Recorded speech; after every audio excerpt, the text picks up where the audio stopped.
FM 107-ի եթերում Արմ ռադիոյի լրատվական հիմնական թողարկումն է, ստուդիայում է Ժիրայր Ոսկանյանը։ Այս թողարկմանը վիրահատությունից մահացած երեխայի գործով հանձնաժողով է ստեղծվել։ Պաշտոնապես Հայաստանից արտագաղթել է մոտ 44000 մարդ։ Ֆրանսիացի սենատորները դիմել են Սահմանադրական խորհուրդ ընդդեմ ցեղասպանությունների մասին օրինագծի։ Այժմ այս եւ այլ թեմաների մասին առավել մանրամասն։ Նշագեղձերի հեռացման վիրահատությունից հետո հունվարի 28-ին մահացած հնգամյա Միլենա Մարտիրոսյանի դեպքն ուսումնասիրելու համար Հայաստանի Հանրապետության առողջապահության նախարարի հանձնարարականով հանձնաժողով է ստեղծվել։ Այս մասին Armenpress-ին տեղեկացրել են առողջապահության նախարարության լրատվական ծառայությունից, իսկ Կոտայքի մարզի Հրազդանի քննչական բաժնից տեղեկացրել են, որ գործի արդիվ նյութեր են նախապատրաստվում։ Հունվարի 26-ին Հրազդան բժշկական կենտրոնում հնգամյա Միլենա Մարտիրոսյանին կատարել են նշագեղձերի հեռացման վիրահատություն։ Մի քանի օր անց երեխայի առողջական վիճակը կտրուկ վատացել էր, սակայն Հրազդան բժշկական կենտրոնում երեխայի կյանքը փրկել չի հաջողվել։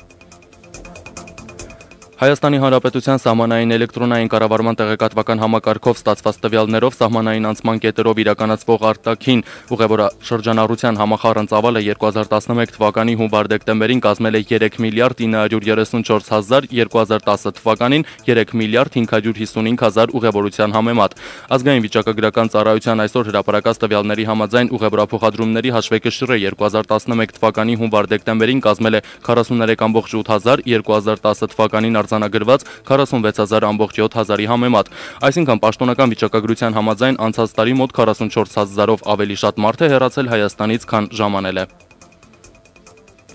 Ֆրանսիայի Սահմանադրական խորհուրդը հունվարի 31-ին ընդունել է ցեղասպանությունների ժխտումը քրեականացնող օրինագծի դեմ հանդես եկող սենատորների դիմումը։ Այս մասին France Press-ին հայտնել են Եվրոպական ժողովրդական եւ սոցիալական ժողով խմբակցությունից, որի ղեկավարը Ժակ Մեզարն է։ Հենց նա է կանգնած Սահմանադրական խորհուրդ դիմելու նախաձեռնության ետևում, գրում է ֆրանսիական Le Figaro թերթը։ Հավաքվել է 72 սենատորի ստորագրություն, թեև Սահմանադրական խորհուրդ դիմելու համար անհրաժեշտ էր ընդամենը 60 ստորագրություն։ Ֆրանսիայի նախագահը թույլ չի տա ոտնատականել հայոց ցեղասպանության զոհերի հիշատակը, ինչպես փոխանցում է Nouvelle d'Arménie պարբերականը, նման պատասխան է ստացել Ֆրանսիայի հայդատի հանձնախմբի անդամներից մեկը, ով պաշտոնական նամակ է հղել Ելիսեյան պալատ, խնդրելով դյուրացնել ցեղասպանությունների ժխտումը քրեականացնող օրինագծի վավերացումը նախագահի կողմից։ Ֆրանսիայի նախագահը վճռական է հայոց ցեղասպանության զոհերի հիշատակը ժխտողականության ոտնահարումից պաշտպանելու հարցում, նշվում է Ելիսեյան պալատից ուղղված պաշտոնական պատասխանի մեջ։ Նամակում նաև շեշտվում է Ֆրանսիայի նախագահի հանձնառությունը հայ-ֆրանսիական կապերի զարգացման հարցում, որոնք ավելի են ամրապնդվում հայոց ցեղասպանության զոհերի ժառանգների անգնահատելի ներդրմամբ Ֆրանսիայի զարգացման գործում։ Հայաստանի Հանրապետություն ԱՄՆ երկկողմ պաշտպանական համագործակցության պլանի շրջանակում հունվարի 29-ից փետրվարի 5-ն ընկած ժամանակահատվածում Հայաստանի Հանրապետությունում է գտնվում ԱՄՆ Մոնթերեյ քաղաքում տեղակայված Պաշտպանական ռեսուրսների կառավարման ինստիտուտի փորձագիտական խումբը։ Փորձագիտական խմբի անդամներն անցկացնելու են բրիֆինգներ եւ քննարկումներ պաշտպանական պլանավորման, դրա իրականացման այլընտրանքային մոտեցումների, ռեսուրսների բաշխման, ռիսկերի կառավարման ծրագրավորման, բյուջետավորման տարատեսակների վերաբերյալ։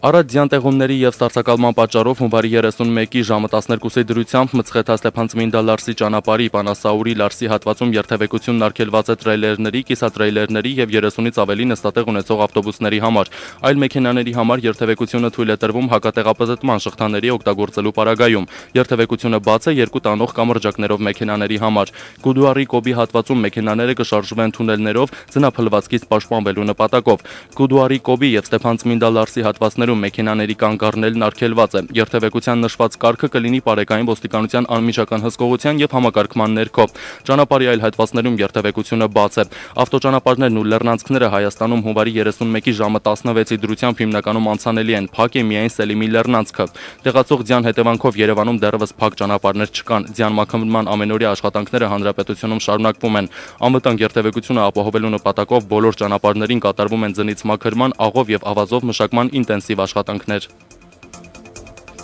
Հանրապետության տարածքում հունվարի 31-ին փետրվարի 1-ից 2-ը շրջաններից գալի մասում սպասվում է ձյուն, տեղ-տեղ մառախուղ։ Փետրվարի 3-ին 4-ին կդիտվի առանց տեղումների եղանակ, առանձին վայրերում սպասվում է քամուշ գնացում, լեռներում եւ լեռնանցքներում բուք։ Օդի ջերմաստիճանը հունվարի 31-ի գիշերը կբարձրանա 4-ից 6, փետրվարի 1-ին եւս 2-ից 4 աստիճանով, փետրվարի 2-ից 3-ը կնվազի 2-ից 4, իսկ փետրվարի 3-ից 4-ի գիշերը եւս 7-ից 9 աստիճանով։ Երևանում այժմ ձյուն է տեղում, իսկ փետրվարի 1-ից 2-ը ժամանակ առ ժամանակ սպասվում է ձյուն, իսկ 3-ին 4-ին առանց տեղումների եղանակ։ Հավելեն, որ այսօր ԱՄՆ դոլարը միջինը գնվում է 385 դրամով, իսկ եվրոն 505-ով, օդի ջերմաստիճանն այս պահին 0 է։ Այսքանը օրվա լրահոսի համառոտ անդրադարձից, իսկ օրվա տեղեկատվական վերլուծական պատկերը կներկայացնի իմ գործընկեր Արտակ Մուրադյանը, բայց մինչ այդ մի տեղեկատվություն ևս տամ, փետրվարի 14-ը, բացի Սուրբ Վալենտինի օրը նշելուց, նշվելու է Արտակ ևս մի միջազգային օր որպես, եւ դու դժվար թե կռայես, թե դա որն է լինելու։ Դա որորն է, ես ուղղակի այս պահին չեմ նախանձում ոչ այնքան հաջող անվադողեր ունեցող մեքենաների վարորդներին այս առատյան հետ կապված։ Օրը կոչվելու է այսպես ոչ ամուսնալուծություններին։ Այդ օրը փետրվարի 14-ը լինելու է ոչ ամուսնալուծություններին օր։ Նշվում է, որ ամուսնալուծությունները կանխելու համար փետրվարի 14-ը Սուրբ Վալենտինի օրը հիանալի առիթ է։ Այն սիրահարների համար, ովքեր պատրաստվում են բաժանվել, մեկ անգամ երեկոյան ընթրիք կազմակերպել եւ գուցե ընթրիքի սեղանի շուրջ նրանք համաձայնության գան եւ չբաժանվեն։ Հիանալի է, կեց է ամուսնությունը ոչ ամուսնալուծությանը։ Այո։ Բայց այս ամենը կարծես թե փետրվարի 14-ի կարգախոսներն են։ Շնորհակալություն իմ գործընկեր Ժիրայր Ոսկանյանին այս հետաքրքիր եւ ուշագրավ տեղեկությունները պեղելու համար, իսկ ես հարգելի ռադիոլսողներ հիշեցնեմ, որ ժամը 18:07 Երևանում FM 107-ի եթերում Արմ ռադիոյի տեղեկատվական վերլուծական ծրագիրն է եւ այսօր ձեր ուշադրությանն ենք ներկայացնելու։ Օբամա-Սահակաշվիլի հանդիպում, արդյոք նրանք պատրաստվում են պատերազմել Իրանի դեմ։ Որքան աղմուկով է Թուրքիան փակում Եվրոպայի հետ դուռը, այնքան էլ ծածուկ ներս մտնում։ Իրանի շրջափակումը կատարվում է հենց արաբական երկրների, այլ ոչ թե ամերիկյան շահերից ելնելով։ Այժմ այս մասին առավել մանրամասն։ Եվ այսպես, Վաշինգտոնում տեղի են ունեցել Միացյալ Նահանգների ու Վրաստանի նախագահների բանակցությունները։ Դրանց արդյունքում Միխայել Սահակաշվիլին կոնկրետ պայմանավորվածությունների մասին չի հայտարարել, բայց հանդիպումն անվանել է շատ արդյունավետ։ Փորձագետների կարծիքով դռնփակ հանդիպմանը նախագահները զրուցում էին Իրանի դեմ հնարավոր հարվածի ու 2013 թվականին առաջիկա նախագահական ընտրություններին Սահակաշվիլուն ամերիկյան աջակցության մասին։ Իր առաջին պաշտոնական այցը Սպիտակ տուն վրաց ղեկավարը ազդարարել էր նախագահ Բարակ Օբամայի հետ հանդիպելուց շատ ավելի շուտ։ Նրա խոսքով վրաց-ամերիկյան դիվանագիտական հարաբերություններում սպասվում է իրական բեկում անվտանգության, պաշտպանության, առևտրի, տուրիզմի, էներգետիկայի, գիտության ու կրթության, ինչպես նաև մշակույթի ոլորտներում։ Հանդիպում նորակարգային բնույթ էր կրում, ամեն դեպքում զրույցի այն մասում, որտեղ ներկա էին լրագրողները։ Հնչում էին միայն ընդհանրակարգային ֆրազաներ անվտանգության ու ռազմավարական գործընկերության ոլորտում հարաբերությունների զարգացմանը հավատարմության մասին։ Իսկ դրա արդյունքում Օբաման Վրաստանին անվանեց պատասխանատու խաղակից միջազգային հարթակում, խոստացավ, որ ԱՄՆ-ն կշարունակի աջակցել Վրաստանին ՆԱՏՕ-ին անդամակցության ճանապարհին ու հայտարարեց երկրների միջև առևտրային հարաբերությունների հետագա ամրապնդման մասին, ներառյալ ազատ առևտրի մասին համաձայնագրի հնարավորությունը։ Սակայն միայն այս ընդհանուր հայտարարությունները դժվար թե լինեին Ատլանտիկան հատելու գլխավոր նպատակը։ Այնուամենայնիվ Սահակաշվիլին այն դրության մեջ չի գտնվում, որ հրաժարվի Վաշինգտոնի հրավերներից, կարծում է քաղաքականություն հիմնադրամի նախագահ քաղաքագետ Վյաչեսլավ Նիկոնովը։ Վրաստանն այն երկիրն է, որին Միացյալ Նահանգները շատ մեծ օգնություն են ցուցաբերում վերջին բոլոր տարիներին։ Եթե թվերին նայենք, ապա Վրաստանը կամ Իսրայելից հետո երկրորդ, կամ էլ Իսրայելից ու Եգիպտոսից հետո երրորդներ միջոցների այն ծավալով, որ ԱՄՆ-ն ներդրել է աջակցության ծրագրի մեջ։ Վրաստանը միշտ էլ ամերիկյան ռազմական օգնություն է ստացել։ Ամերիկացի զինվորականներն են պատրաստում վրացական բանակին։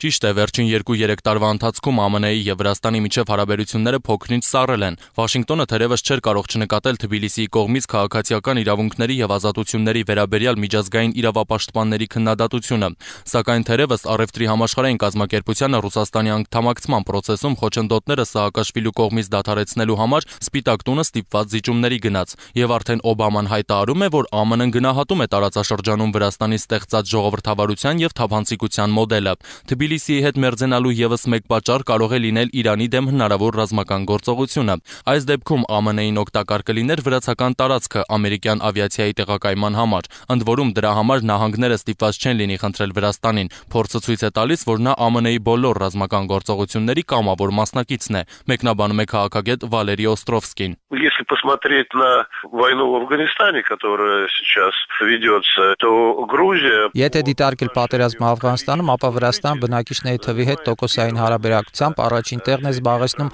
այնտեղ կոալիցիայի երկրների թվում, այնտեղ ուղարկված զինծառայողների թվով։ Վրացիներին զոհվել եւ Աֆղանստանում եւ Իրաքում, թերևս այս գիծը կշարունակվի։ Очевидно, продолжить эту линию, эта встреча. Սրա հավելյալ վկայությունն է նաև մինչ Օբամայի եւ Սաակաշվիլու հանդիպումը շրջանառվող մի տեղեկատվություն, որը տարածել էր վրացական ընդդիմությունը, ինչը հրաժարվեց մեկնաբանել Վրաստանի արտգործնախարարությունը։ Ընդդիմադիր ազգային ժողով կուսակցության ներկայացուցիչ ակադեմիկոս Էլիզ Բարջավելիձեն վրացական Քվիրիս Քրոնիկա թերթին տված հարցազրույցում նշել է, որ ԱՄՆ-ի ֆինանսավորմամբ կատարվում է վրացական ռազմական հիվանդանոցների կառուցումը, քանի որ Իրանի հետ պատերազմի ժամանակ Միացյալ Նահանգներն օգտագործելու է Վրաստանի տարածքը։ Իր կողմից Սաակաշվիլին 2013 թվականի նախագահական մրցավազքից ընդառաջ արտերկրից աջակցության կարիք ունի։ Բոլոր իր ուժերով եւ հնարավորություններով նա կարող է հաղթահարել տեղական ընդդիմությանը, սակայն նրա դիրքերը չափից ավելի թույլ են ժողովրդավարական արժեքների խախտման մասին անդրօվկիանոսյան իրավապաշտպանների քննադատությանը դիմանալու համար։ Իսկ եթե Սաակաշվիլու թեկնածությունը հավանության արժանանա ԱՄՆ-ում, ապա նախագահական աթոռը նրանից արդեն չեն խլի։ Վերլուծական էջ քաղաքագետ Հրանտ Մելիք Շահնազարյանի հետ։ Հրանտ, վրաց-ամերիկյան հարաբերությունների ջերմացումը ինչի հետ կապել։ Ի վերջո նորից Իրան որպես թիրախ Միացյալ Նահանգների համար Վրաստանը օգտագործվում է որպես պլացդարմ, թե այլ ներքաղաքական խնդիրները հարթելու։ Ասեմ, որ վրաց-ամերիկյան հարաբերությունները իրականում ոչ էլ վատացել են եւ որպես այդպեսին դա վրաց-ամերիկյան հարաբերություններ չեն, դա ուղղակի մի գերտերության իշխանություն է տարածաշրջանային մեկ պետության նկատմամբ։ Երկար ժամանակ Վրաստանը ամբողջությամբ ենթարկվում է Միացյալ Նահանգների քաղաքական կամքին եւ այնտեղ բոլոր գերատեսչությունները եւ ընդհանրապես պետական համակարգը վրացական ղեկավարվում է եւ շատ լիիրավ վերահսկվում է Միացյալ Նահանգների կողմից։ Ինչ վերաբերում է Իրանի դեմ որպես պլացդարմ օգտագործելուն, ապա այստեղ հարցը դեռևս հստակեցված չէ մինչև վերջ, թե արդյոք Իրանի դեմ, այլ թե ընդհանրապես տարածաշրջանում քաղաքական, տնտեսական եւ ռազմական պլացդարմ ունենալու մասին է խոսքը։ Այն, որ Վրաստանում ստեղծում են ինֆրաստրուկտուրաներ, ռազմական ինֆրաստրուկտուրաներ, դա ակնհայտ է։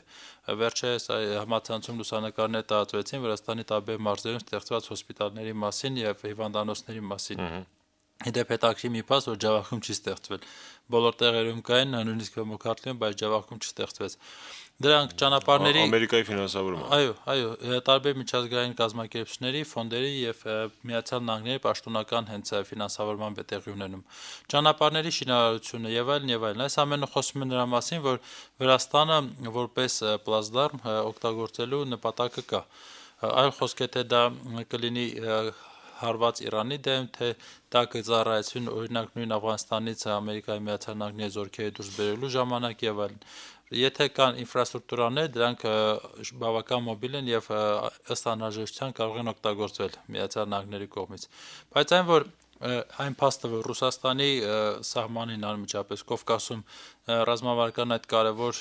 կենտրոնում ստեղծում է ինչ-որ մի պլացդարմ, որը ունի նաև ռազմական նշանակություն, սա արդեն ինքնին խոսուն փաստ է եւ կարծում եմ, որ այլևս կարևոր չէ թե ում դեմ կօգտագործվի։ Ինչու չեք նշում այ ընդդիմությանը զսպելու գործոնը։ Գուցե ուղղված է նաև սրան ներքաղաքական, այսպես ընդդիմության հորդորներին ճնշելու որպես գործիք,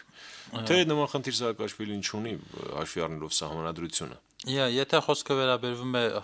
ներկայիս զարգացումների մասին, նրանց հարաբերություններում, ապա այո, ես չէի ասի, թե Սաակաշվիլին, թե Ամերիկայի Միացյալ Նահանգները շատ մտածում են վրացական ընդդիմության մասին։ Այդ ընդդիմությունը բավական ուժեղ է, բայց այն վերահսկելի է եւ ինքնուրույն ինչ-որ հեղափոխական գործընթացներ անելու այսօր ի վիճակի չէ։ Մանավանդ, որ սոցիալական դժգոհությունը իշխանություններից Վրաստանի այդքան շատ չէ, հիմնականում դա զսպվում է տարբեր դարձյալ դրամաշնորհային ծրագիրերի միջոցով։ Եթե մենք տեսնենք, թե ինչքան քանակությամբ գումար է Վրաստանի պետությունը ստանում Միացյալ Նահանգներից, ապա կհասկանանք, որ առանց այդ գումարի այդ պետությունը պարզապես ինքնաբավ չի լինի եւ այն ժամանակ հնարավոր կլինեն տարբեր տեսակի զարգացումներ, բայց մինչ քանի դեռ կան այդ ֆինանսական հոսքերը, իրավիճակը շատ լավ վերահսկվում է։ Սաակաշվիլին ունի ներքաղաքական խնդիրներ, լուրջ խնդիրներ, կարող է ունենալ ապագայում, բայց ներկայումս չունի եւ նրա հիմնական նպատակը դա տարածաշրջանում արևմուտքի հիմնական դաշնակից լինելու այդ փաստը ընդգծել է, հնարավորինս ամեն ձև փորձում են դա անել։ Այս առումով բավական դժվար է, որովհետև Միացյալ Նահանգները, որոնք երկար ժամանակ Վրաստանը հայտարարում են որպես ժողովրդավարության կղզյակ տարածաշրջանում, վերջի հաշվով տեսան, որ այդ ժողովրդավարության կղզյակը եւ այդ վայրը, որտեղ որ այդքան գումարներ են ներդրվել, փաստորեն դարձավ տարածաշրջանային անվտանգության հիմնական սպառնալիքը։ Խոսքը 2008 թվականի մասին է եւ դրանից հետո պաշտոնական Վաշինգտոնը բավական դժվար կացության մեջ հայտնվեց եվրոպացի գործընկերների առջև, որովհետև երկար ժամանակ երաշխավորում էին, որ իրենց այդ քաղաքականությունը ապահովում է անվտանգություն Եվրոպայի համար այդ կարևոր տարածաշրջանում։ Ամերիկան ուզում է Վրաստանը դարձնել պլացդարմ հասնելու իր նպատակներին Իրանի հետ կապված, իսկ միջազգային իրավապաշտպան կազմակերպությունները թվում ամերիկյան պատե առիթը չեն կորցնում քննադատելու Վրաստանի ժողովրդավարության։ Հանգեցինք հենց այդ խնդիրներին, որի մասին ես խոսում էի մի քիչ առաջ։ Խնդրում եմ։ Այո, հարց կայանում է նրանում, որ Միացյալ Նահանգները այդքան գումարներ ներդնելով բնականաբար նաև կոչ են արել եւ նպաստել են, որպեսզի այլ կազմակերպություններ այդ գումարները ներդնեն Վրաստանում այնտեղ ժողովրդավարական պետություն կառուցելու համար։ Եվ արդյունքում պարզվեց, որ բոլոր այդ ներդրումները մեղմ ասած ապարդյուն անցան։ Եվ այստեղ իսկապես պատասխան տալու ժամանակն է եկել, թե ինչու այդպես ստացվեց, եթե դուք երաշխավորում էիք, այդքան ամեն ինչում վստահ էիք, բայց արդյունքում բռնատիրություն է ստեղծվել։ Հերթական բռնատիրությունը ընդ որում արևմուտքի փողերով։ Սա այդ ընդվզումը եւ այդ պահանջատիրությունը դա կազմակերպություններից չէ գալիս, դա ընդհանրապես հանրությունից է գալիս, որովհետեւ սովորական հարկ վճարողները ասում են մեր հարկերով այնտեղ ստեղծվեց հերթական բռնապետությունը։ Եվ այս լոգիկան շատ հասկանալի է եւ պարզ է։ Այսօր Միացյալ Նահանգները այցելելով նման բարձր մակարդակի այցեր ունենալով դեպի Վրաստան, խնդիր ունեն հետապնդելու ինչ-որ մի կերպ վերականգնեն Վրաստանի այդ քայքայված հեղինակությունը միջազգային հանրության առջև։ Կհաջողվի արդյոք թե չէ ցույց կտա ապագան 2013 թվականին, երբ որ Սաակաշվիլին կփորձի դարձալ իշխանության, փաստացի իշխանության գլուխ մնալու խնդիրը լուծել։ Կանխատեսում անելը իհարկե անշնորհակալ գործ է, բայց փորձենք հասկանալ ներկայիս իրավիճակը վրացական իշխանությունների։ Առաջադրվի արդյոք Սաակաշվիլին փոխելով բնականաբար սահմանադրությունը, հետևելով իր գոլեգային Ադրբեջանի, թե ոչ։ Նման զարգացումներ սպասենք, թե ոչ։ Ադրբեջանում մի քիչ այլ զարգացում եղավ, այնտեղ սահմանադրությունը փոխեցին եւ հնարավորություն ստացավ նախագահ անվերջ անգամ ընտրվելու։ Մի քիչ է որ շարունակվի, մի անգամ էլ կփոխեն սահմանադրությունը, միանգամից մոնարխիստական կարգերի կանցնեն։ Վրաստանում խոսքը գնում է պարլամենտական իշխանություններ ձևավորելու մասին, այսինքն գլխավոր գործող կազմը դարձնել վարչապետին, ինչը Սաակաշվիլու համար լավ երգ է։ Այս պահին իշխանությունը ռեալ իր ձեռքում։ Նահանգները ուղիղ հարցստամ կգնա այդ քայլին, թե ոչ։ Չեմ բացառում, որ նաև գնան։ Ձեռնտու քաղաքական գործիք է, եթե պատկերավոր խոսենք Սաակաշվիլի։ Պաշտոնական Վաշինգտոնում նաև հստակ գիտակցում է, որ եթե չլինի Սաակաշվիլին, լինի Պողոսը, Պետրոսը, ով ուզում է լինի Վրաստանում, այս պարագայում նա դատապարտված է լինելու համագործակցել Միացյալ Նահանգների հետ եւ լինել նրա հավատարիմ դաշնակիցը։ Ըստ էության չի կարևորվում արդեն անձը։ Պարզապես կարևոր է, որպեսզի ցնցումներ չլինեն եւ հնարավորինս բոլոր փոփոխությունները եւ ընդհանրապես սոցիալական զարգացումները շարունակեն մնալ հանդարտ հունի մեջ։ Գլխավորը ասեն եւ կատարեն այն, ինչը որ առանց դժկամությունների։ Գիտեք, երբ որ պետությունը ինքնաբավ չէ, երբ որ ունի տարածքային խնդիրներ, երբ որ ունի հնարավոր կոնֆլիկտներ դեռևս ներսում, խոսքը եւ աջարների հետ, եւ ադրբեջանցիների հետ, եւ հայերի հետ, ինչու ոչ սվանների եւ այլ մեգրելների խնդիրը, այս բոլոր խնդիրները կան Վրաստանում։ Սա ռազմաքաղաքական խնդիրներ են, կան տնտեսական խնդիրներ, որոնք նա ի վիճակի չէ լուծել եւ այլն եւ այլն։ Այսքան մարտահրավերների առջև կանգնած Վրաստանը պարզապես ստիպված է ընդունել այն կանոնները, որոնք թելադրվում է արևմուտքից։ Շնորհակալություն, այսքանը։ Վերլուծական էջ քաղաքագետ Հրանտ Մելիք Շահնազարյանի հետ։ FM 107-ի եթերում դուք լսում եք լուրերի հիմնական թողարկումը, մենք շարունակում ենք ծրագիրը։ Թերևս սպասելի էր, որ Ֆրանսիայի օրինագծից հետո Թուրքիան հայացքը արևմուտքից տեղափոխելու է արևելք եւ դա անելու է աղմուկով։ Որոշ քաղաքագետներ նշում են, որ Թուրքիայի այսպես կոչված գնալ գալը բնութագրում են, թե որքան աղմուկով փակեց Եվրոպայի հետ դուռը, այնքան էլ ծածուկ ներս կմտնի։ Սակայն քանի դեռ վերադարձը տեղի չի ունեցել արևելքի հետ Թուրքիայի բարիդրացիական հարաբերությունների խորացման համար, առաջին քայլը տեղի ունեցավ Ռուսաստանում, ինչը բնականաբար իր արձագանքն ունեցավ նաև մեզ մոտ, թերևս հայտնի պատճառներով։ Հունվարի 25-ին Մոսկվայում տեղի ունեցած Ռուսաստան-Թուրքիա հանդիպման արդյունքում ստորագրվեց համատեղ հռչակագիր, որտեղ երկկողմանի հարաբերությունների ողջ շրջանակը ներառելուց բացի անդրադարձ կա նաև Լեռնային Ղարաբաղի հարցին։ Այս առնչությամբ պետք է հիշել, որ ռուս-թուրքական հարաբերությունները նոր չեն ձևավորվել, ունեն բազմադարյա պատմություն եւ միշտ չէ, որ դրանք բարիդրացիական են եղել ու ոչ թե խնդրահարույց։ Իսկ ներկայումս էլ Ռուսաստանն ու Միացյալ Նահանգները փորձում են սեփական օգուտը քաղալ իրավիճակից եւ նպաստավոր պայմաններ ստեղծել Թուրքիայի հետ։ Թուրքագետ Լևոն Հովսեփյանի կարծիքով էլ Թուրքիայի ջանքերը որևէ արդյունքի չեն հանգեցնի։ Ընդհակառակը այդ պետությունը կհայտնվի անհարմար իրավիճակում։ Թե արևմուտքը, թե նաև Ռուսաստանը լավ հասկանում են Թուրքիայի ներուժը, Թուրքիայի հնարավորությունները, Թուրքիայի ցանկությունները այս համատեքստում, հատկապես Արցախյան հիմնախնդրի հետ կապված, եւ կա որոշակի սանդղակ, որ այդուհանդերձ Թուրքիան չի կարող այդ շեմը կամ այդ սահմանը անցնել։ Օրինակ հայտարարության մեջ նշված է, որ կողմերը պատրաստակամություն են հայտնում իրենց ներուժը օգտագործել հակամարտության գոտում կայունարար ազդեցության հաստատման համար, սակայն կարծում եմ, որ Թուրքիայի պարագայում խոսել հակամարտության գոտում Արցախյան հիմնախնդրի հետ կապված կայունարար որևէ ազդեցության մասին ուղղակի արևմուտքն էլ է լավ հասկանում, Ռուսաստանն է, եւ հետաքրքիր է, որ Ռուսաստանը ամենայն դեպս բավական լավ ունի Թուրքիայի նման գործելավոճի փորձառությունը։ Ֆրանսիայի սենատի կողմից ընդունված հայտնի օրինագծի վերաբերյալ բողոքների հիմնական շեշտադրությունն այն է, որ որպես երրորդ երկիր Ֆրանսիան խառնվում է հայ-թուրքական հարաբերություններին, այնինչ ինքը թույլ է տալիս նույն իր իսկ բնութագրմամբ սխալի կրկնությունը, խառնվելով Լեռնային Ղարաբաղի խնդրի կարգավորման գործընթացներում։ Թուրքիայի արտգործնախարար Ահմեդ Դավութօղլուն մի հեռուստահաղորդման ժամանակ անդրադարձել է Ֆրանսիայի սենատի կողմից ընդունված ցեղասպանությունների օրինագծին, նշելով, թե կասկածի տակ պետք է դնել նման վերաբերմունք հայտնած երկրի մասնակցությունը Ղարաբաղի խնդրով զբաղվող ԵԱՀԿ Մինսկի խմբում որպես համանախագահ, եւ նշել է, թե Ֆրանսիայի նախագահ Սարկոզին Հայաստանում է գտնվել 2 օր, իսկ Ադրբեջանում ընդամենը մի քանի ժամ։ Նա բավական բացահայտ ձևով ցուցադրել է իր կանխակալությունը։ Սկզբում թուրքական հողում թույլ է տալիս իրեն Աղր Դաղին, այն է Արարատ լեռան նկատմամբ հավակնություն, իսկ հետո համանախագահների հավասար իրավունքով փնտրում է Ղարաբաղյան հակամարտության կարգավորման ուղիներ։ Դավութօղլուն նշել է, որ ինքն անձամբ այս հարցի շուրջ հարցում կհղի Մինսկի խմբին։ Թուրքագետ Լևոն Հովսեփյանն էլ այդ հայտարարությունը որակում է որպես սևրաֆոբիա։ Այսինքն Սևրի սինդրոմ գիտական, քաղաքագիտական,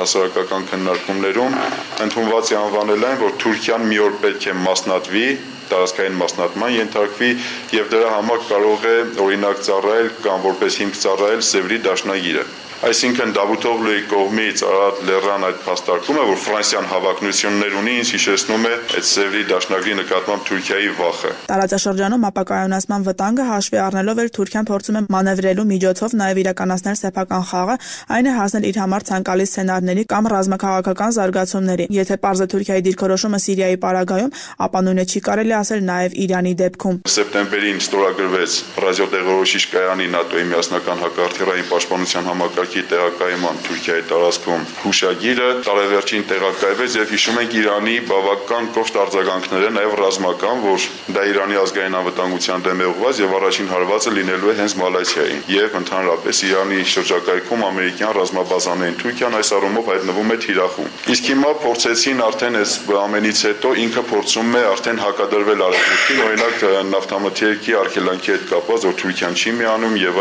այլը։ Հասկանալի է սեփական անվտանգությունը կազմակերպելու է փորձում է երկակի խաղ տանել, բայց դեռ կտանի այս երկակի խաղը դժվար է ասել եւ թե ինչ արդյունքներ կունենա Թուրքիան։ Ինչ վերաբերում է Հյուսիսային Կովկասում Թուրքիայի դերակատարությանը, ապա դեռ թարմ են վրացոսական պատերազմի վերաբերյալ հիշողությունները, եւ Թուրքիան Վրաստանի սպառազինության գլխավոր աղբյուրն էր։ Սրա մասին է նշել նաեւ Ռուսաստանի Դաշնության պաշտպանության նախարար Սերգեյ Իվանովը։ Դա արդեն փաստում է, որ բոլորն են գալիս այն եզրահանգման, թե Թուրքիան տարածաշրջանում չի կարող կարգավորող դերակատարություն ունենալ, հատկապես երբ ապացուցել է հակառակը։ Իսկ այս իրավիճակում մեզ մնում է միայն համապատասխան եզրակացություններ անել եւ հստակ հաստատել մեր դիրքը աշխարհաքաղաքական զարգացումների ֆոնին։ Սոնա Կարապետյան, Արմ ռադիո։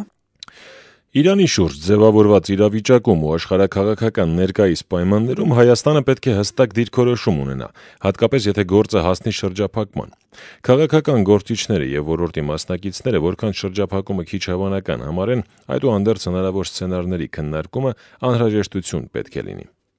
Մեր պետության համար Իրանի նկատմամբ կիրառվելիք ցանկացած պատժամիջոց անընդունելի է, քանի որ թե Միացյալ Նահանգները, թե Ռուսաստանը այդպես էլ չկարողացան լուծել հայ-թուրքական սահմանի բազման խնդիրը եւ միակ կենսունակ սահմանը մեզ համար մնում է վերացականը։ Իսկ փորձն արդեն ցույց է տվել, թե ինչ է լինում եւ Վրաստանում արտակարգ իրավիճակ է տեղի ունենում եւ խոչընդոտներ են առաջանում հայ-վրացական սահմանին։ Այս ենթատեքստում բնականաբար մեր երկրի համար կենսական անհրաժեշտություն է հասկանալ, թե ինչպես պետք է բանակցել գերտերությունների հետ, նկատում է քաղաքագետ Իգոր Մուրադյանը։ Американцы не хотели бы экономически блокировать Армению. Ամերիկացիները չէին ցանկանա տնտեսապես շրջափակել Հայաստանը, դա նրանց համար արդյունավետ ճանապարհ չէ։ Հասը նրանում է, որ օգտագործելով ֆորմալ գործոնները, օրինակ պատժամիջոցներին միանալով, ստիպել Հայաստանին հրաժարվել Ռուսաստանի եւ ՀԱՊԿ-ի հետ իր հարաբերությունների ֆորմատը Իրանի նկատմամբ։ Սակայն այնպիսի տպավորություն է, որ Հայաստանի վերաբերյալ ամերիկյան հստակ մշակված քաղաքականություն չկա։ Ամեն ինչ կավարտվի Հայաստանի հետ զուտ խոսակցություններով, քանի որ պարզ կդառնա, որ Իրանի շրջափակման համար Հայաստանը որևէ ֆորմատով չի գնա։ Ни в какой форме Армения не пойдет. Քաղաքագետը կարծիք է հայտնում նաև, որ Մերձավոր Արևելքն է հենց այն տարածաշրջանը, որտեղ էլ որոշում է թե Իրանի եւ թե այլ երկրների ճակատագրերը։ Սա բացատրվում է նրանով, որ Մերձավոր Արևելքի արաբները դարձել են Միացյալ Նահանգների դաշնակիցը, իսկ ամերիկացիներն էլ ցույց տվեցին արաբներին, որ Իսրայելը այն երկիրը չէ, որ վտանգ է ներկայացնում իրենց համար։ Դե իսկ Իրանի շրջափակումը կատարվում է հենց արաբական երկրների շահերից ելնելով։ Իգոր Մուրադյանը համոզմունք է հայտնում, որ Միացյալ Նահանգները երբեք չի ցանկացել պատերազմել Իրանի հետ, իսկ տեղի ունեցող իրադարձությունները պարզապես ծուղակ է Իրանի համար, որպեսզի վերջինս շատ հարցերից ու ծրագրերից դուրս գա։ Սոնա Կարապետյան, Արմ ռադիո։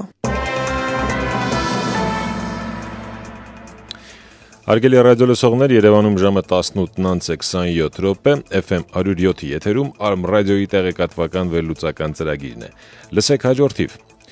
Կողքից կոռուպցիայի հաղթահարումը կարող է հեշտ թվալ, որոնք են իրական մեխանիզմները։ Երեխաների մուտքը մանկատուն դժվարանալու է, ելքը հեշտանալու։ Հովհաննես Թումանյանի Թբիլիսյան տան ճակատագիրը կարծես գտնում է իր հանգուցալուծումը։ Ով է գնել այն։ Այժմ այս մասին առավել մանրամասն։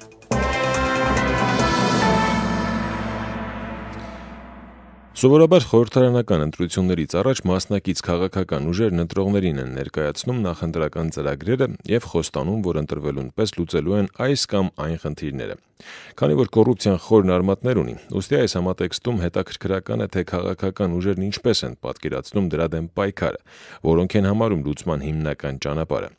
Թեման շարունակում է Աննա Գզիրյանը։ Բազմաթիվ միջազգային զեկույցների համաձայն կոռուպցիան համարվում է Հայաստանում ժողովրդավարության կայացման, տնտեսական զարգացման հիմնական խոչընդոտներից մեկը։ Չնայած տարբեր հարթակներում լսում ենք, որ կոռուպցիան արատավոր երևույթ է եւ պետք է այն արմատախիլ անել, եւ կարծես թե այդ ուղղությամբ քայլեր ձեռնարկվում են, միևնույն է խնդիրը շարունակում է արդիական մնալ։ Հայ ազգային կոնգրեսի ներկայացուցիչ Զոյա Թադևոսյանը գտնում է, որ Հայաստանում կոռուպցիան առկա է բոլոր ոլորտներում եւ տարբեր մակարդակներում։ Նա այն կարծիքին է, որ ոչինչ չի արվում կոռուպցիայի դեմ պայքարելու ուղղությամբ։ Զոյա Թադևոսյանը կարևորեց կոռուպցիոն դեպքերի պարբերաբար բարձրաձայնման հարցը։ Որովհետև եթե մենք չենք բարձրաձայնում այն ինչ տեղի ունի մեր հասարակության մեջ, այն ինչ իրականում տանում է մեր սոցիալ-տնտեսական, քաղաքական միջավայրի կայունության, հավասարակշռության կործանմանը, մենք չենք գտնի այն դեղամիջոցները, որոնք օգնեն լուծելու մեր հասարակության հուզող բազմաթիվ խնդիրներ։ Ի տարբերություն ՀԱԿ-ի ներկայացուցչի, Դաշնակցության ներկայացուցիչ Բագրատ Եսայանը նշում է, որ քայլեր արվում են, սակայն դրանք կոսմետիկ բնույթ են կրում եւ ոչ մի արդյունք տեսանելի չէ։ Նա կարևորեց քաղաքական համակարգում կոռուպցիայի վերացման հարցը, ինչպես եւ սպասվում էր, Դաշնակցությունը խոսեց այն մասին, որ իշխանությունները խորհրդարանական ընդդիմությանը չեն լսում, մասնավորապես օրինակ բերելով 100%-ով համամասնական ընտրակարգի անցնելու հարցը։ Եվ խորհրդարանական ընդդիմությունը ինչքան էլ փորձեց ներկայացնել, թե ինչ հսկայական ռիսկեր է պարունակում այս ընտրական օրենսգիրքը կոռուպցիայի այդ տեսակի ծաղկման համար Հայաստանում, իշխող կուսակցությունը, առնվազն հանրապետական կուսակցությունը, ձևականորեն իհարկե օպոզիցիա պետք է լինի, խորհրդարանական օպոզիցիա իհարկե պետք է նրանց լսել, բայց ձևական։ Խորհրդարանում կնստենք, կլսենք բոլոր այդ վտանգները, բայց իհարկե մենք կընդունենք այն օրենսգիրքը, որը մեզ հարմար է։ ՀԱԿ-ի եւ Դաշնակցության ներկայացուցիչների դիրքորոշումները վրդովեցրեցին հանրապետական Արայիկ Հովհաննիսյանին։ Չի կարելի շարունակ թմբկահարել 100%-ով համամասնական ընտրակարգի հարցը, ինչը միայն այդ համակարգին անցնելով բոլոր խնդիրները լուծվում են, ինչ վերաբերում է ընդդիմությանը չլսելուն, ապա հիշեցնեմ, որ ընտրական օրենսգիրքը քննարկվել է ազգային ժողովում եւ ոչ միայն Դաշնակցությունն առաջարկներ է ներկայացրել, այլև դրանցից մի քանիսը ներառվել են, ասաց Արայիկ Հովհաննիսյանը։ Նա անընդունելի համարեց միայն թերությունների մասին խոսելը, չտեսնելով կատարված աշխատանքները։ Արայիկ Հովհաննիսյանը շտապեց դրանք ներկայացնել։ Գիտեք, որ որոշակի խնդիրներ էին առաջանում հարկային մաքսային վարչարության հետ կապված եւ այսօր էլեկտրոնային տարբերակով հաշվետվություններ ներկայացնելու արդյունքում որոշակիորեն նվազել են պաշտոնյա քաղաքացի, պաշտոնյա գործարար կապը։ Իմ կարծիքով կարևորագույն խնդիրներից է,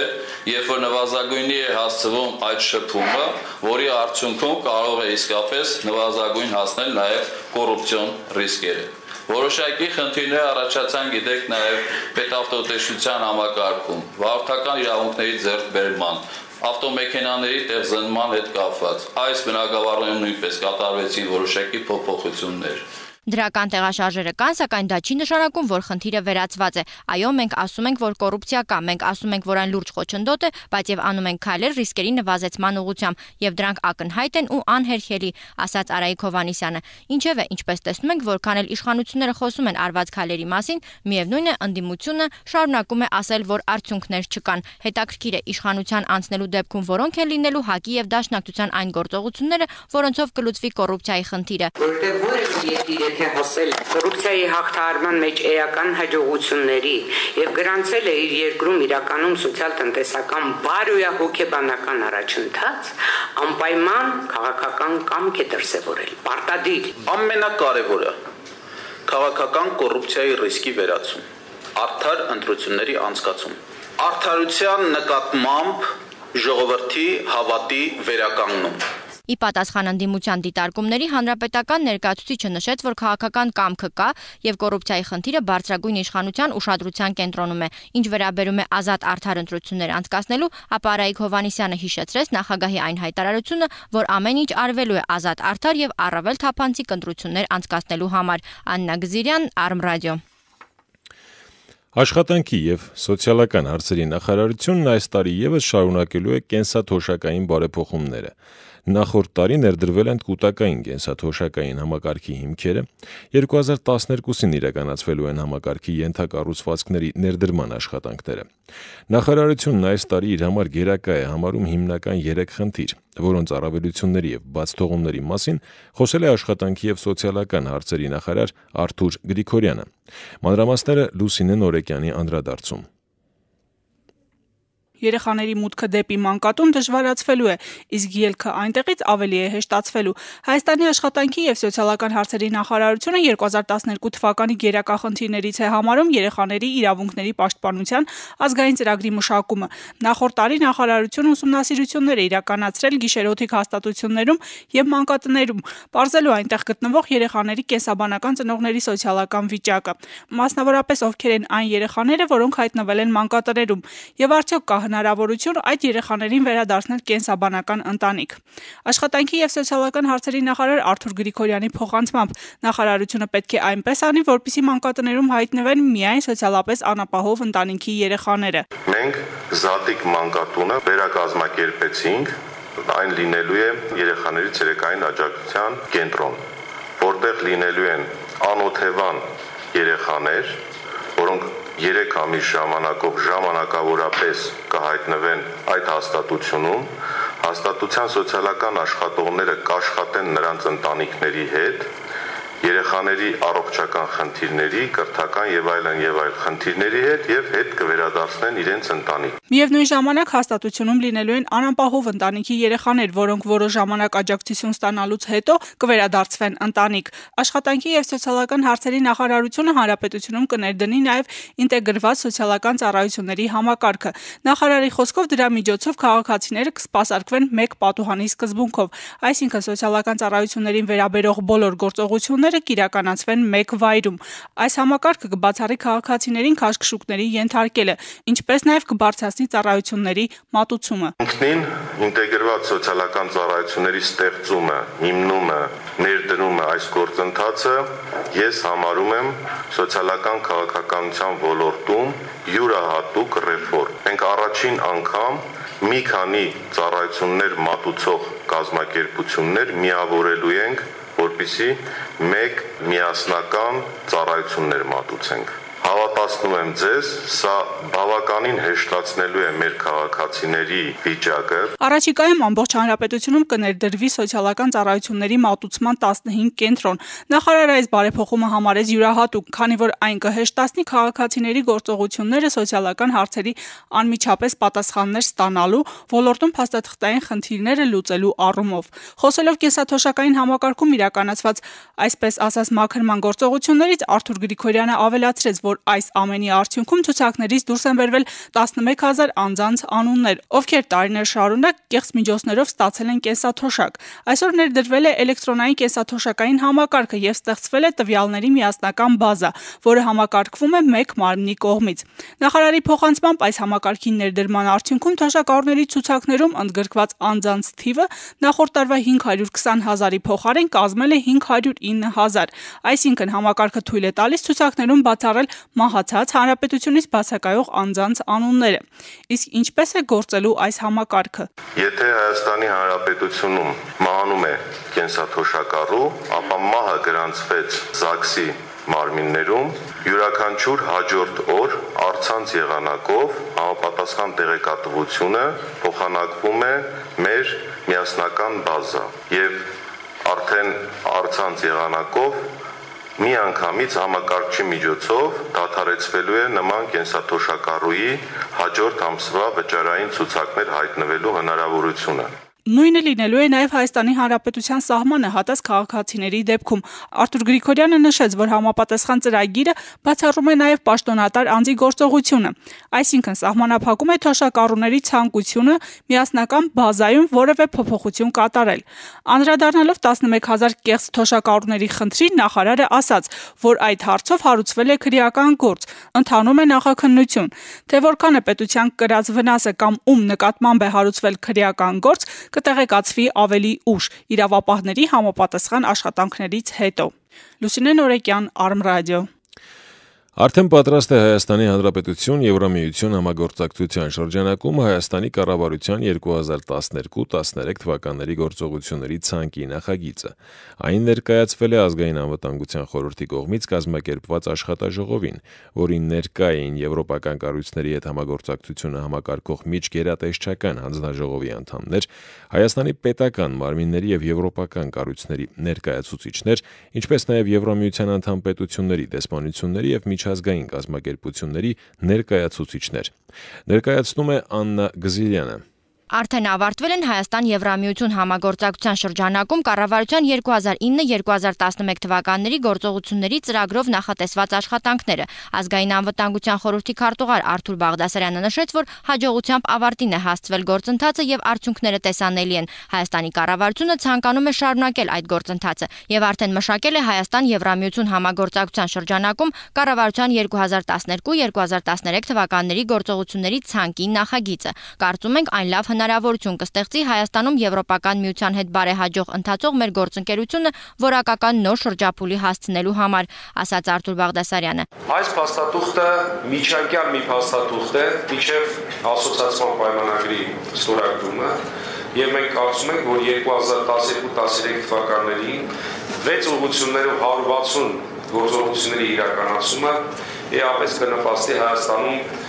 նշված ուղղություններով բարեփոխումների առաջ մղել։ Իսկ որոնք են այդ ուղղությունները։ Գործողությունների շարք է նախատեսված քաղաքական, արդարադատության, անվտանգության ոլորտներում, շրջակա միջավայրի պահպանման, առողջապահության, ֆինանսատնտեսական ու առևտրային համակարգերում եւ այլն։ Արթուր Բաղդասարյանը նշեց, որ ակնկալվում է ունենալ դյուրացված վիզային ռեժիմ Եվրամիության անդամ երկրների հետ, ինչպես նաեւ այն, որ Հայաստանը մոտ կլինի ասոցիացման պայմանագրի ստորագրման փուլին եւ էական բարեփոխումներ կլինեն Հայաստան-Եվրամիություն քաղաքական համագործակցության մեջ։ Ազգային անվտանգության խորհրդի քարտուղարը առանձնացրեց մի քանի ոլորտներ, որտեղ արդեն կատարվել եւ շարունակվում են բարեփոխումների ծրագրերը։ Այսօր արդյունավետորեն իրականացնում է ոստիկանության ոլորտի բարեփոխումների ծրագիրը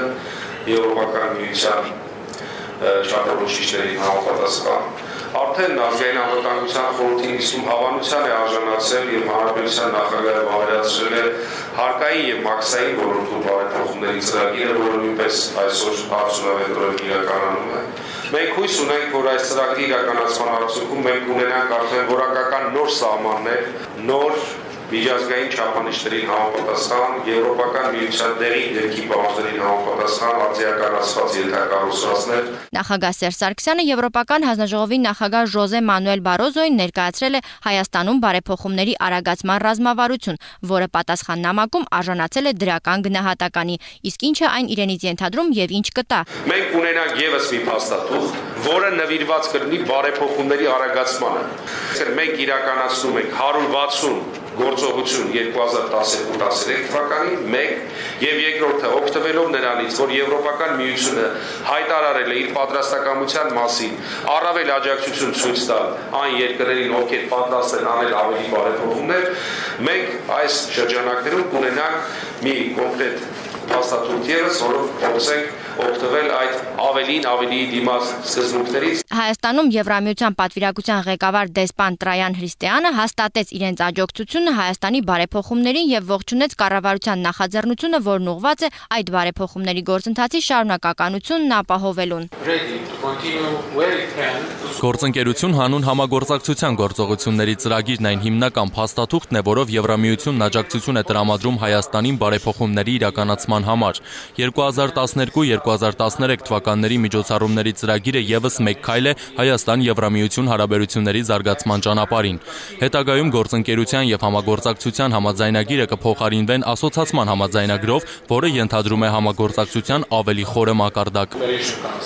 Համագործակցության առավել խորացման հարցում դեսպանը կարևորեց մարդու իրավունքների պաշտպանության հարցը, նա նաև ընդգծեց, որ առաջիկա ընտրությունները կարևոր փորձաքար են լինելու։ Աննա Գզիրյան, Արմրադիո։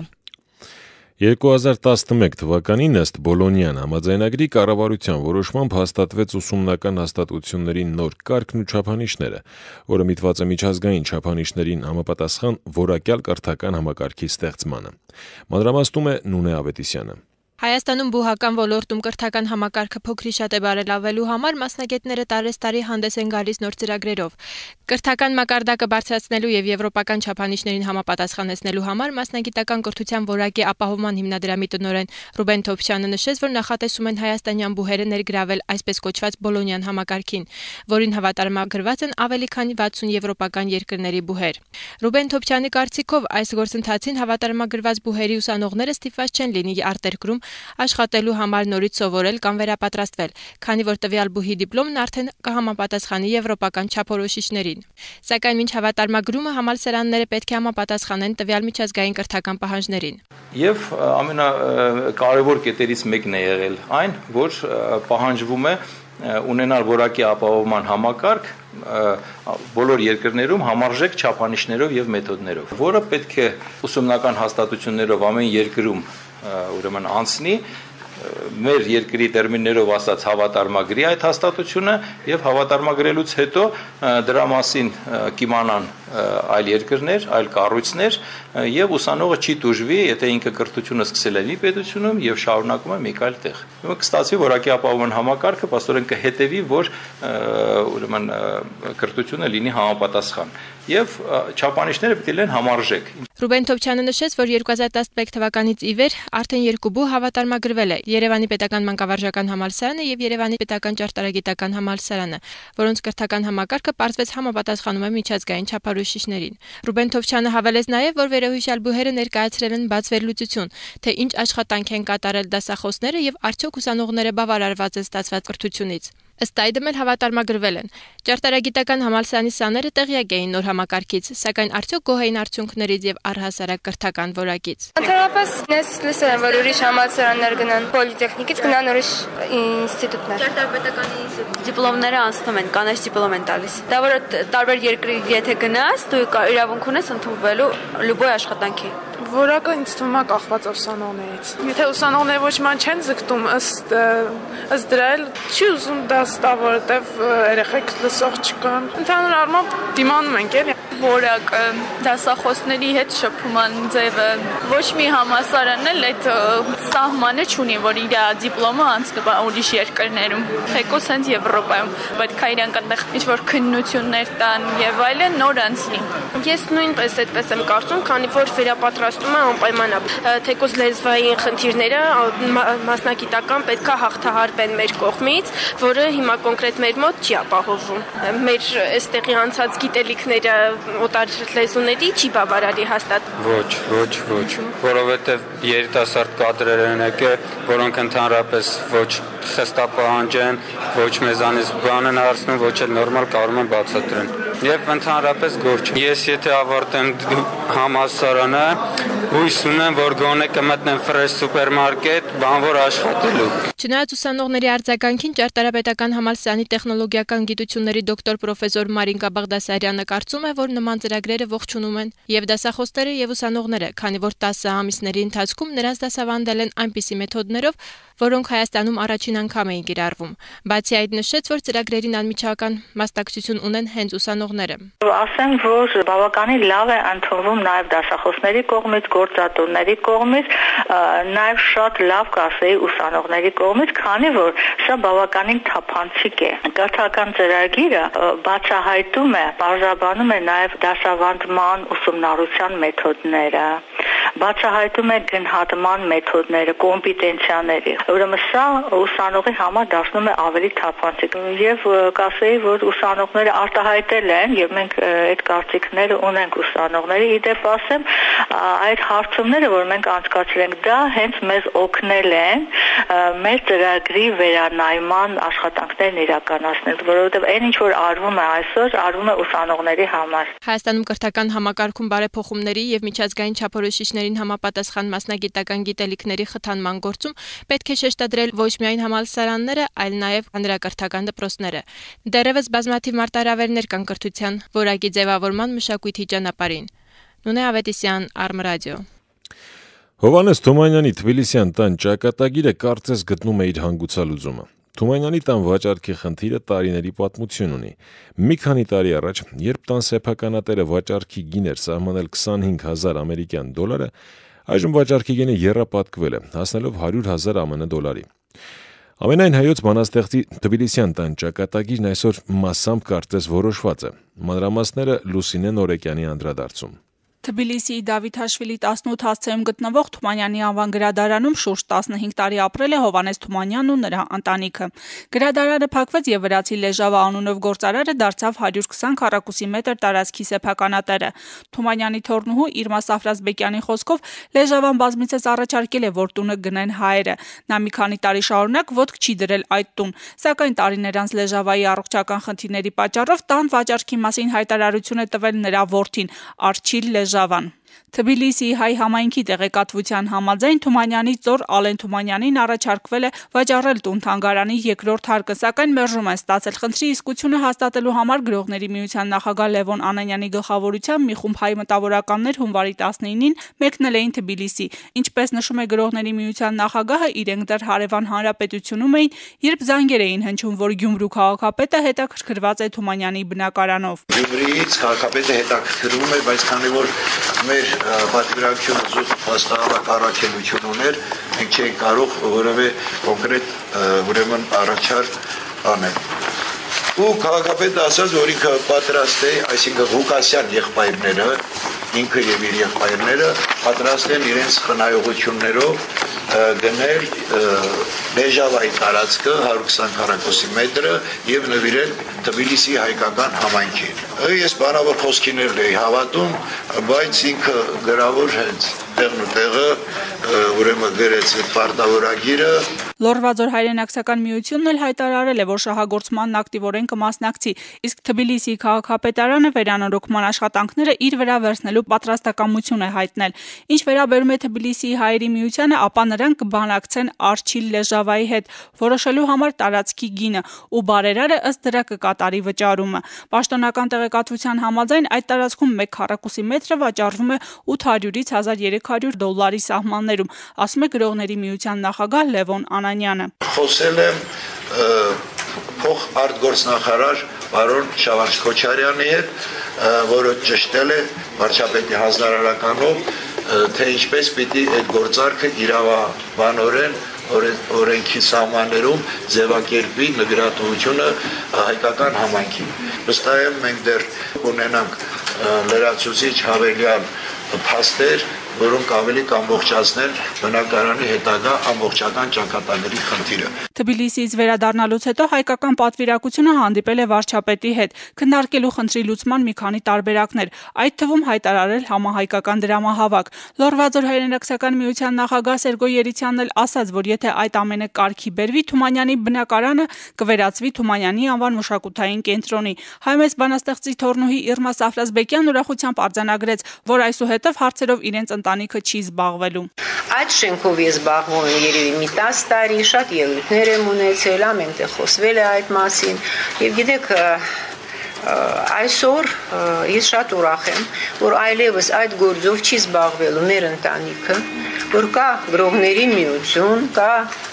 Լևոն Անանյան, կա Լոռվա ձորը, շատ ուրախ եմ, որ այլևս այդ ծանր բերը մեզ վրա չի լինելու։ Բանաստեղծի թորնուհին նաև հավաստիացրեց, որ ինքը որևէ լրատվամիջոցի դեռևս չէր տվել այն բարերարի անունը, որ պետք է գներ բնակարանը։ Իսկ ինչ վերաբերում է բանաստեղծի Թբիլիսյան բնակարանի երկրորդ հատվածին, ապա այնտեղ դեռ անլուծելի է մնում Թումանյանի ծոռնուհու Ալյոնա Կոլեսնիկովայի հարկաբաժնի հարցը, որի լուծման ուղղությամբ եւս կտարվեն աշխատանքներ։ Լուսինե Նորեկյան, Arm Radio։ Թողարկման այս հատվածում առաջարկում ենք լսել սպորտային լուրեր։ Կրկին ողջունում ենք Arm Radio-ի ունկնդիրներին եւ ներկայացնում մարզական թողարկումը։ Ստուդիայում է Հրայր Նազարյանը։ Առաջիկա րոպեներին կանդրադառնանք հետեւյալ թեմաներին։ Հայ շախմատիստները Ջիբրալթարում եւ Մոսկվայում, Սերբիայի եւ Դանիայի եվրոպական հաղթանակները, մի հաղթանակի պատմություն։ Այժմ այդ եւ մյուս թեմաների մասին ավելի մանրամասն։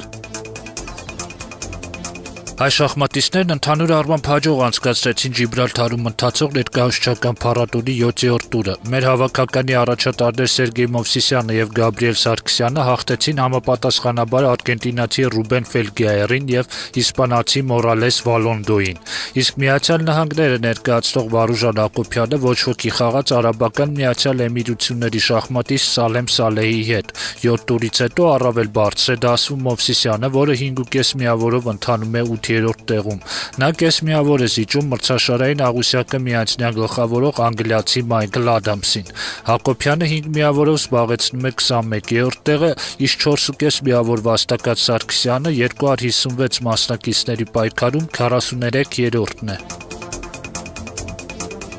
Շախմատային մեկ այլ համալիր խոշոր մրցաշար էլ մեկնարկել է Ռուսաստանի մայրաքաղաքում։ Մոսկովյան բաց տուգատեսի բազում մրցումներին ներգրաված են ավելի քան 1500 մասնակից։ Ռուսաստանի պետական սոցիալական համալսարանի գավաթը վիճարկող 10 ուսանող գրոսմայստերների թվում է Հայաստանի նախկին չեմպիոն Ավետիք Գրիգորյանը, որը 2 հնարավորից 1 միավորով բաժանում է 5-ից 7-րդ տեղերը։ Փառատոնի գլխավոր A խմբի մրցաշարին, որը նաև Ռուսաստանի գավաթի խաղարկության փուլերից է, հայտավորված է 188 շախմատիստ։ Մեր հայրենակիցներից 100%-անոց արդյունք ունեն միայն ռուսաստանցի Արթուր Գաբրելյանը եւ երևանցի Դավիթ Շահինյանը, որոնք 2 միավոր վաստակած 29 մասնակիցների թվում են։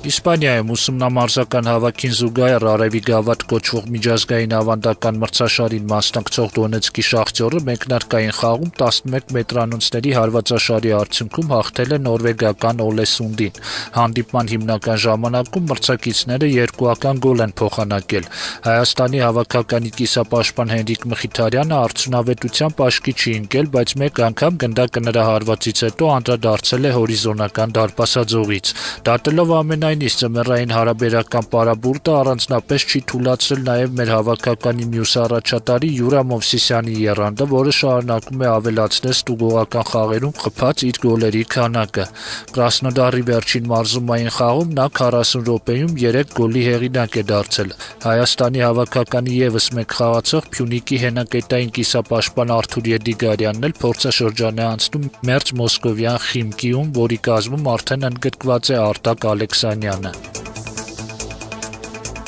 Իսկ հա Իտալիայի հավաքականի երբեմնի ահեղ արձակվող Լուկա Տոնին տեղափոխվել է Արաբական Միացյալ Էմիրությունների Ալ Նասրի ակումբ, որը գլխավորում է նրա հայրենակից նախկինում ճանաչված դարպասապահ Վալտեր Ձենգան։ Նոր միջավայրում Տոնիի ակումբակիցը կլինի նաև Մարկ Բրեշիանոն։ 34-ամյա Տոնին արաբական թերակղզի է տեղափոխվել Յուվենտուսից։ Իտալիայի հավաքականի մարզաշապիկով անցկացած 47 խաղում նա իր հաշվին 16 գոլ է գրանցել։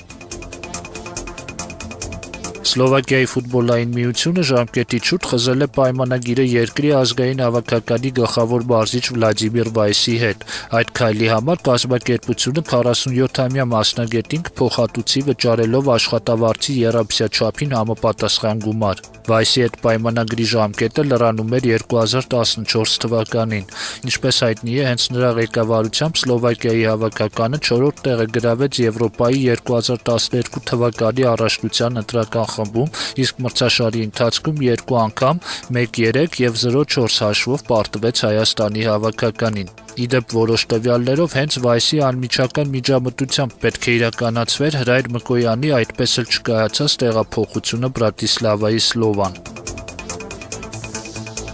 Սերբիայի հավաքականի հաղթանակով Հոլանդիայում ավարտվեց ջրագնդակի տղամարդկանց Եվրոպայի առաջնությունը։ Եզրափակիչ խաղում սերբերը 9-8 հաշվով առավելության հասան հարևան Չեռնոգորիայի ընտրանու նկատմամբ։ Օլիմպիական խաղերի եռակի հաղթող հունգարացիները երրորդ տեղի համար պայքարում 12-9 հաշվով հաղթեցին իտալացիներին։ Իսկ հա Սերբիայի հանդբոլի ընտրանին հարազատ հողում կայացած եվրոպական ստուգատեսում բավարարվեց երկրորդ տեղով։ Վճռական խաղում սերբերը 19-21 հաշվով պարտվեցին աշխարհի առաջնության բրոնզե մրցանակակիր դանիացիներին։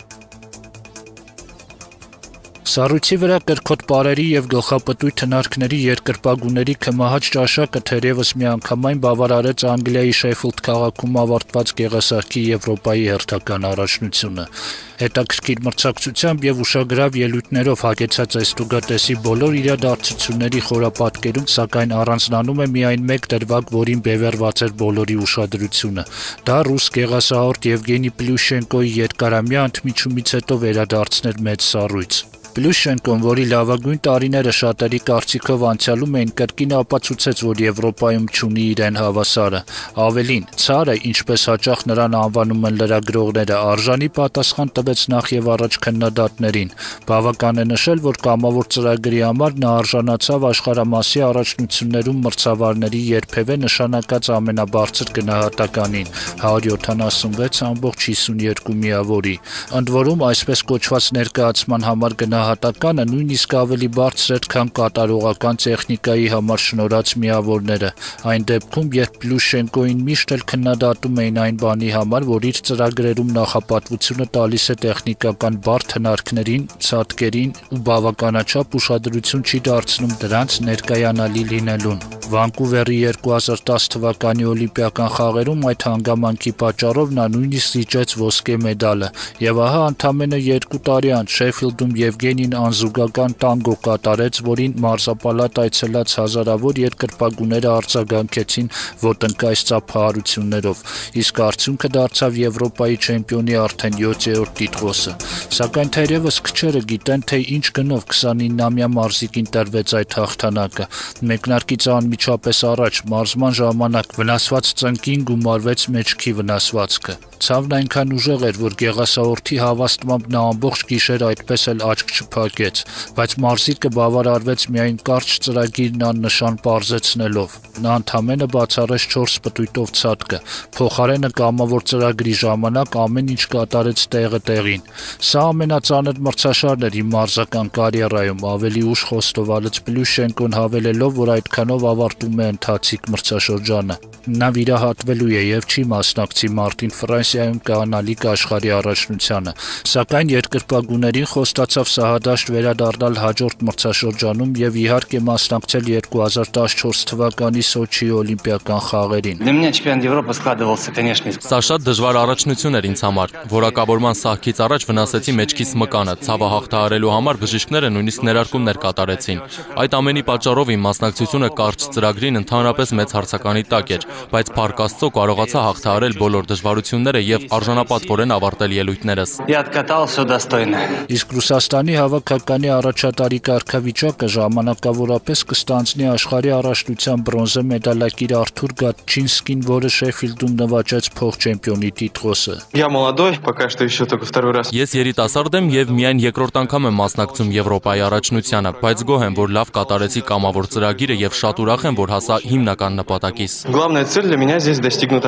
Սա հակիրճ անդրադարձ էր մի հաղթանակի պատմությանը, որը կարող է ուսանելի լինել բազում սկսնակ մարզիկների համար։ Իսկ մենք այսքանով ավարտում ենք թողարկումը, մինչ հանդիպում։